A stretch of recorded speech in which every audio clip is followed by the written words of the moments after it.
यहाँ सुन्नु त्यो कम्पनीको यो प्रशासनलाई भनेर त्यो निकाल्न मिल्छ होला नि। धेरै दुःख भयो क्या। सिडिओ लगायतको टोलीहरू यहीँ छ। अब उहाँहरूले गर्नुपर्ने हो यो उद्धारको प्रयास के गरिरहेछन्। कहाँ जाने बस्यो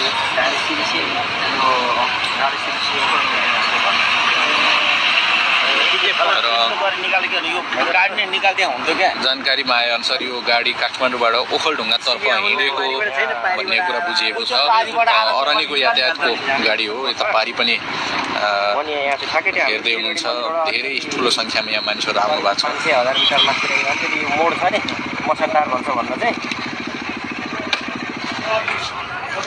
हो। रामेछाप टाइम्स.com फेसबुक पेजबाट यो दुःखद घटना देखाउनु पर्ने तपाईहरुसँग बाध्यात्मक परिस्थिति। राम्रोसँग नेट पनि अलि चल्न छोडेको कि भन्ने पनि लागिरहेछ।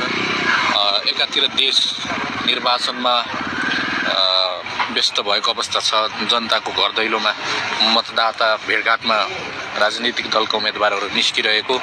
प्रहरी पनि एउटा आजबाट म्यादी प्रहरी फिल्डमा खटाउनु पर्ने एउटा जिम्मेवारीमा रहेको। तर 81 बिहानै यस्तो दुखान्त घटना भइसकेपछि सबै संयन्त्रहरू यहाँ परिचालन गर्नुको विकल्प छैन। यो दुःखद घटनाबाट मुक्त गराउनको लागि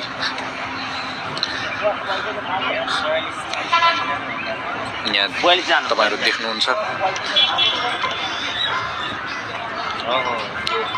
प्रत्यक्ष प्रसारणमा रामेछाप टाइम्स.com को फेसबुक पेज।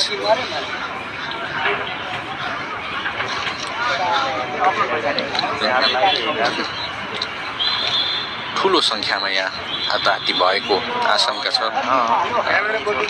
एकदमै तपाईहरु देखिरहनु भएको छ। सबै सुरक्षा निकायहरू पनि यहाँ खटिरहेका छन्।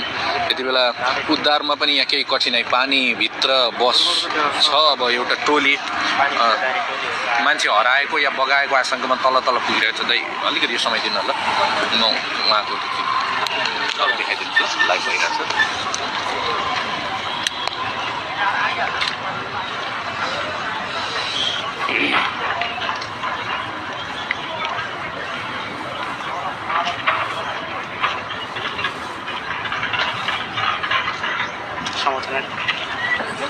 समय